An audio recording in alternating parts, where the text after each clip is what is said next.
சாரை கூப்பிட்டுருந்தோம், அவர் பிஸியாக இருந்தார். அர்ஜுன் சாரை பொறுத்த வரைக்கும் இந்த படத்துக்குள்ளே என்ட்ரி வந்ததுலேருந்தே அவருடைய என்ன சொல்கிறது, அர்ஜுன் சாரை வச்சு டைரக்ஷன் பண்ணுறதுங்கிறது, ஏன்னா நான் அர்ஜுன் சார்கிட்ட பாட்டு எழுதுறதே கஷ்டமான விஷயம். ஏன்னா அவருடைய டைரக்ஷன் நான் நிறைய படங்கள் நான் பாட்டு எழுதியிருக்கேன்.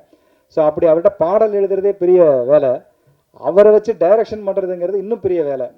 ஏன்னா அவருக்கு வந்து அது ஒரு நடிகராக மட்டும் இல்லை, சீனியர், அதை தாண்டி அவரே ஒரு நிறைய படங்கள் டைரக்ஷன் பண்ணவர். அப்படிங்கிறதால செட்டுக்குள்ளே வரும்போதே சீன் பேப்பரை படித்தோடனே இதுக்கு எந்தெந்த ஷார்ட் டிவிஷனு, இது ஏன் இத்தனை கேமரா இருக்குது, இந்த ஷார்ட்டை யூஸ் பண்ண நீ எந்த ஷார்ட்டை எங்கே போடுவேங்கிற கேள்விகள்லாம் அவருக்குள்ளே இருந்துகிட்டே இருக்கும். ஸோ இந்த கேள்வி எல்லாத்துக்கும் நம்ம சரியான பதில் வச்சுருந்தோம்னா அவர் ஒரு கொஷின் பேப்பரை தான் விற்பார். ஆனால் அதை சொல்லிட்டோம்னா அதுக்கப்புறம் அவரை மாதிரி ஒரு கம்ஃபர்டபுளான ஆர்டிஸ்ட்டை நம்ம பார்க்கவே முடியாது. ஸோ டே 1 முதல் நாள் தான் இந்த கொஷின் பேப்பர் எங்களுக்கு இருந்துச்சு.